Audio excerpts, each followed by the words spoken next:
सच्चाई को सुन नहीं पा रहे हैं माननीय अध्यक्ष महोदय, क्योंकि उस समय अध्यक्ष की आवाज़ पर माननीय नेता प्रतिपक्ष जी बैठे थे और माननीय नेता प्रतिपक्ष जी जब अध्यक्ष बैठे थे तो ये सारी बातें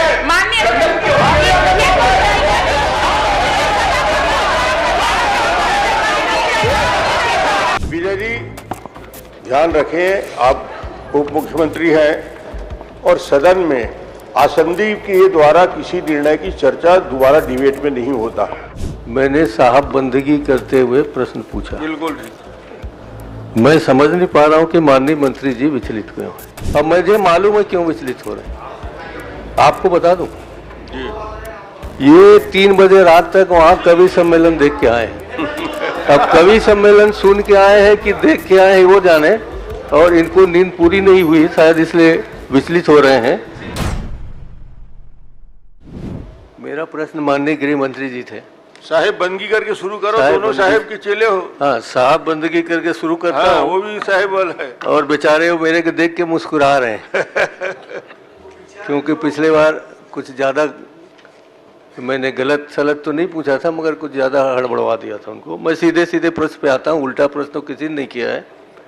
माननीय मंत्री जी, आपने स्वीकार किया है कि ये प्रश्नकाल के अवधि में 1 जुलाई से 24 नवंबर तक 24 आम आदमी नागरिकों की मौत हुई है, ये आपने स्वीकार किया है। मैं सिर्फ इतना जानना चाहता हूं, इनमें से कितने जनप्रतिनिधि हैं, कितने बच्चे हैं, कितने आम नागरिक हैं? क्या उनके नाम, उम्र और पता दे पाएंगे?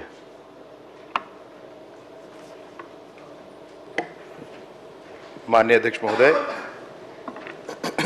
आपके यशस्वी कार्यकाल का 1 वर्ष पूर्ण हुआ। मेरी तरफ से हृदय से शुभकामनाएं। आपको तो देखकर, आप तो प्रेरणा स्रोत हैं हमारे, आपको देख करके राजनीतिक क्षेत्र में काम करना शुरू किया है। माननीय नेता प्रतिपक्ष जी कह रहे थे कि कुदृष्टि इधर होनी चाहिए। मुझे समझ में नहीं आई बात माननीय अध्यक्ष महोदय, कि चाहे वो कुदृष्टि हो, कुचक्र हो, कुविचार हो, कुसंस्कार हो, मतलब जिन जिन बातों का उनको ध्यान रहता है, इन सब बातों से आपका कहीं कोई नाता कभी रहा ही नहीं है।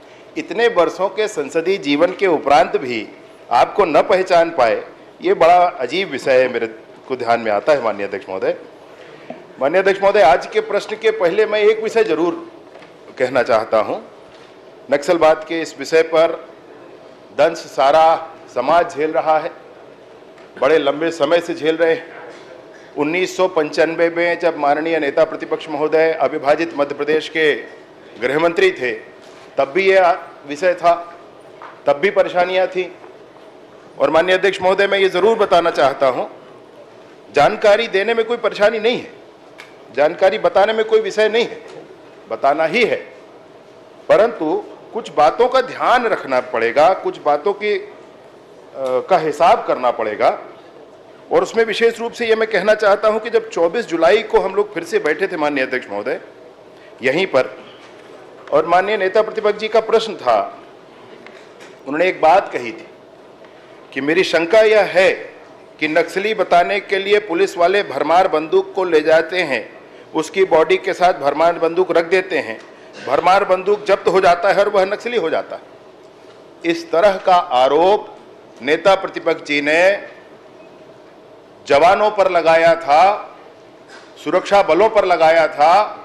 उस दिन का वो दिन है, और मैं आपको हृदय से धन्यवाद देना चाहता हूं माननीय अध्यक्ष महोदय। आपने कहा था, माननीय अध्यक्ष महोदय, आपने कहा था कि यह सार्वजनिक बहस का विषय नहीं है। आप भी गृह मंत्री रहे हैं, इसे आप ज्यादा अच्छे से समझते हैं, ऐसा आपने कहा था माननीय अध्यक्ष महोदय। सेंसिटिव इशू है, ऐसा आपने कहा था माननीय अध्यक्ष महोदय। उसके उपरांत भी मैं आपको एक बात और स्मरण दिलाना चाहता हूं माननीय नेता प्रतिपक्ष जी, ये सारे वो उन प्रश्नों की सूची है मेरे हाथों में। बड़ा ही गजब संयोग है माननीय अध्यक्ष महोदय, कौन कौन नक्सली है, कौन कौन पकड़े गए, कौन कहां है, कौन सा बारूद असला किस माल खाने में रखा है, ये बारूद असला माल खाने में रखा है, ऐसे प्रश्न बार बार करके हम क्या बताना चाहते हैं? माननीय अध्यक्ष महोदय, मैं ये बात जरूर बताना चाहता हूं कि एक प्रश्न किया गया डॉक्टर रेणु जोगी जी के माध्यम से, जिसको 29 फरवरी 2020 को अग्राह्य किया गया। एक प्रश्न किया गया श्री धनेंद्र साहू जी के द्वारा, जिसको 15 फरवरी 2021 को नक्सली अध्यक्ष को अग्राह्य किया गया।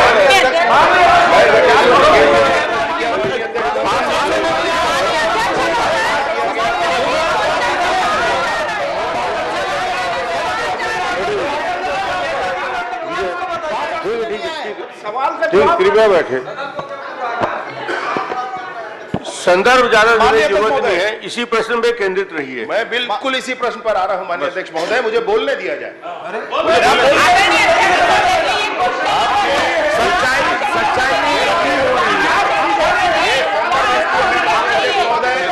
ये संदर्भ इसलिए है माननीय अध्यक्ष महोदय, क्योंकि उस समय अध्यक्ष की आवाज़ पर माननीय नेता प्रतिपक्ष जी बैठे थे, और माननीय नेता प्रतिपक्ष जी जब अध्यक्ष बैठे थे तो ये सारी बातें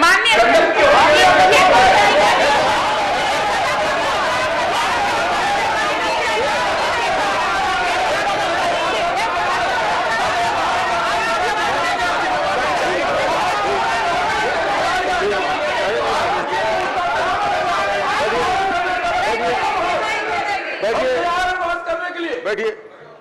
विजय जी, ध्यान रखें, आप उप मुख्यमंत्री हैं और सदन में आसंदी के द्वारा किसी निर्णय की चर्चा दोबारा डिबेट में नहीं होता, इसलिए उसका संदर्भ मत रखिए, इस प्रश्न तक केंद्रित रखिए। धन्यवाद। मैं बस एक अंतिम विषय इसमें कहकर अपनी बात, आपने जैसा मार्गदर्शन किया माननीय अध्यक्ष महोदय, एक प्रश्न मतलब आपके द्वारा ही लगाया गया था, उसको भी अस्वीकार किया गया था।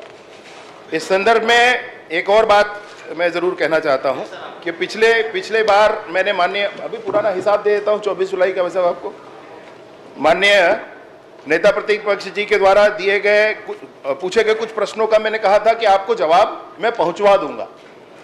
तो सदन में कल चर्चा भी हुई कि इस सरकार में या विगत सरकार में कभी किसी ने कुछ कहा ही नहीं, जानकारी पहुंचाई ही नहीं। माननीय नेता प्रतिपक्ष जी को ये जानकारी, उन्होंने 2 प्रश्न कहे थे जिसके संदर्भ में मैंने कहा था कि ये जानकारी आपको पहुंचा दी जाएगी, और नियत समय में 25/11 को ये जानकारी 25/11/2024 को उनको पहुंचाई गई है। मैं सदन को भी इस बात को बताना चाहता हूं। चलिए, अभी का जवाब ये जानकारी दी गई है माननीय अध्यक्ष महोदय। इसमें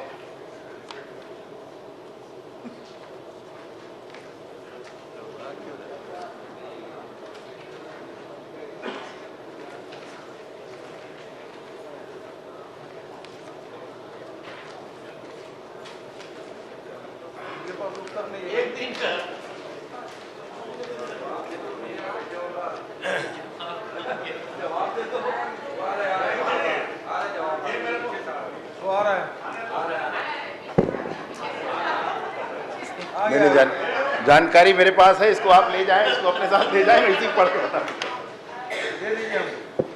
नहीं, इसमें सारी जानकारियां वैसे आपको लिखित में भी दी जा चुकी है माननीय नेता प्रतिपक्ष जी, और इसमें विशेष रूप से आम नागरिकों के संदर्भ में आपने कहा है, तो ये पूरी सूची है, कौन हुआ है, कैसे हुआ है, पिछली बार की आपकी जो चिंता थी, 24 जुलाई की आपके प्रश्न की चिंता थी कि किस तरह हुआ है, उसको भी इनकॉर्पोरेट करके ये पूरी जानकारी चलिए उपलब्ध करा देंगे। नहीं, उपलब्ध है हमारा माननीय अध्यक्ष महोदय, उपलब्ध किया गया है, दिया गया है। कहेंगे तो मैं पढ़ देता हूं। पर्याप्त हो गया, आप कहेंगे तो मैं पढ़ देता हूं। पर्याप्त हो गया, अब दूसरा प्रश्न आने दो। चलिए। माननीय अध्यक्ष महोदय, आपके आदेशानुसार मैंने साहब बंदगी करते हुए प्रश्न पूछा। बिल्कुल ठीक। मैं समझ नहीं पा रहा हूं कि माननीय मंत्री जी विचलित क्यों हैं। मैंने कुदृष्टि का अर्थ ये नहीं लगाया महाराज कि आपका कुदृष्टि होना चाहिए, सिर्फ इस बात के लिए कहा कि हमारी तरह आपकी कृपा दृष्टि रहती है। कभी कभी वो लोग बहुत गलत सलत जवाब देते हैं, यही नहीं इनके साथी लोग, तो उन पर आपकी कुदृष्टि होनी चाहिए। सबसे अभी का उदाहरण देता हूँ, 480 ग्राम का बोरा 580 ग्राम के बोरे की जगह काम में ला रहा है, 225 ग्राम किसानों को प्रति क्विंटल नुकसान हो रहा है, तो ऐसे में आप को दृष्टि रखें। चलिए संदर्भ में आ जाइए, मैं प्रश्न में आ जाता हूँ। संदर्भ में आइए। मैंने पूछा भी कुछ नहीं, वो जो लाए हो मुझे दे दें बस ठीक। अच्छा, मैं तो ये कहना चाहता हूँ कि आपने 25/11 को जो मुझे प्रश्न भेजा था, ये उत्तर भेजा था, वो किसी आपका सिपाही मेरे बाहर सिपाही को दे के आ गया, मेरे को पहुंचाया, क्या मेरे ऑफिस को दिया, क्या आपके पास पावती है? इस बात की जानकारी तो आपको होनी चाहिए। मुझे जानकारी अभी तक नहीं मिली है, नहीं तो मैं और कुछ पूछता आपको और भूल जाने का प्रश्न करता।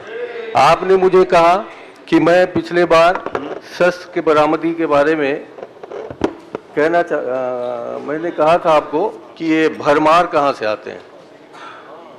आपके अलावा मेरे ख्याल से सभी को चिंता होगी कि भरमार होता क्या है, कैसा होता है, क्या होता है, कितना लंबा होता है, कितने वजन का होता है, उसमें गोली चलती है कि नहीं चलती, बारूद ऊपर से डालते हैं कि नीचे से डालते हैं। मैं आज भी प्रश्न को दूसरे रूप में दोहरा रहा हूँ, आप प्रदेश में कितने भरमार हैं, एक बार आपके जो खाने में कौन सा खाना है, कहाँ जमा होता है, पूछ तो लो। आपने तो कहा था एक साथ चलते हैं बस्तर, आपने मेरे को भेजा नहीं सूचना कि बस्तर चलिए भरमार गिनेंगे। यदि आप भरमार गिनवा लिए हो, और आपने कहा है कि इसमें 21 भरमार, अभी भी कहा आपने कि जो नक्सली मारे गए हैं उनके पास 21 भरमार फिर जब्त हुए महाराज, आदरणीय अध्यक्ष जी, 21 भरमार फिर जब्त हुए। तो मैं इनको थोड़ी लगा रहा हूँ कि भरमार सप्लाई कर रहे हैं, मैं तो पुलिस वालों पर शंका व्यक्त कर रहा हूँ कि प्रतिपक्ष जी लंबा प्रश्न करने का रिकॉर्ड बना रहे हैं। नहीं बना रहा हूँ, उत्तर इतना लंबा प्रश्न बहुत कम होता है और उत्तर इतना लंबा आया। इतना लंबा रहता है कि उतना लंबा प्रश्न बनता है। पॉइंटेड प्रश्न कर लीजिए। मैं पॉइंटेड करता हूँ सर, वो थोड़ा सा विचलित हो रहे हैं इसलिए। नहीं विचलित नहीं। अब मुझे मालूम है क्यों विचलित हो रहे हैं, आपको बता दूं। जी। ये 3 बजे रात तक वहाँ कवि सम्मेलन देख के आए हैं। अब कवि सम्मेलन सुन के आए हैं कि देख के आए हैं वो जाने, और इनको नींद पूरी नहीं हुई शायद, इसलिए विचलित हो रहे हैं। अब उनका ध्यान वहाँ क्या था ये तो नहीं मालूम। ये भरमार का प्रश्न माननीय मंत्री जी, कोई गड़बड़ प्रश्न नहीं है, मैं भी था, मैं भी जानना चाहता था कि आखिर भरमार क्या है। चलिए एक दिन जांच कर ले, मुझे आपको फंसाने का कोई मतलब नहीं। हो गया। माननीय अध्यक्ष महोदय, ये पावती है जो प्रश्न नहीं किया उन्होंने, सलाह दिया है अजय चंद्रा।